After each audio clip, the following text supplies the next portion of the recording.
விக்ரமன் அவர்கள் ஒரு தயாரிப்பாளருக்கு ஒரு டைரக்டர் எப்படி இருக்கணுன்றதுக்கு ஒரு மாதிரி டைரக்டர். அவர் ஒரு காஸ்டியூம் எடுக்கிறதுனா கூட சரி, இது ஏன் இவ்வளோ ரூபாய்க்கு எடுக்கணும், இது மேக் பிலீவ் தானே, இது போருமே அப்படின்னு சொல்லிட்டு அதை எவ்வளோ சிம்பிளாக பண்ண முடியுமோ அது. அதே மாதிரி ஊட்டியில் எங்கள் படம் ஷூட்டிங் நடந்துகிட்டு இருந்தது.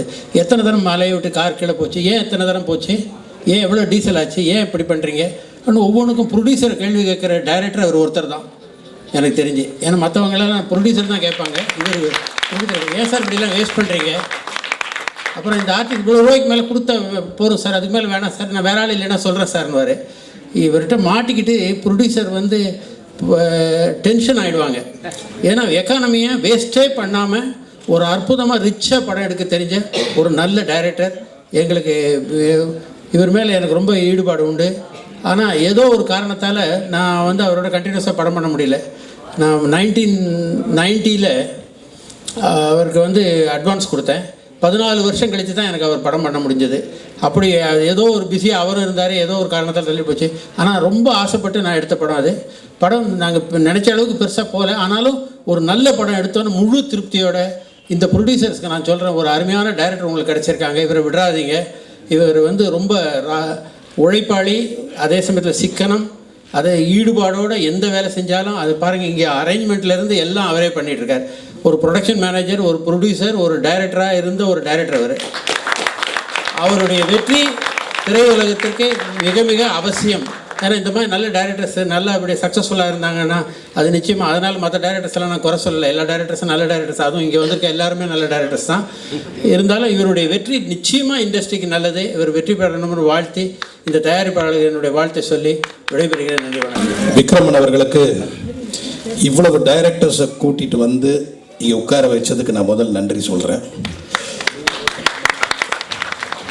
இங்கே வந்திருக்கிற எல்லாருமே வந்து அவருக்காக வந்தாங்க, அவருடைய ஃப்ரெண்டாக வந்தாங்கன்றதை விட அவரை விரும்பி அவருடைய படங்களை ரசித்து ரசிகர்களாக வந்தாங்கன்றதுல கூட நிச்சயமாக தப்பு இல்லைன்னு நான் நினைக்கிறேன் சொன்னேன்.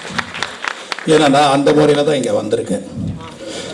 அழகான டைட்டில், அழகான பாடல்கள், அழகான ஹீரோ ஹீரோயின், அழகான டெக்னீஷியன்ஸ், திறமையான விக்ரமன்.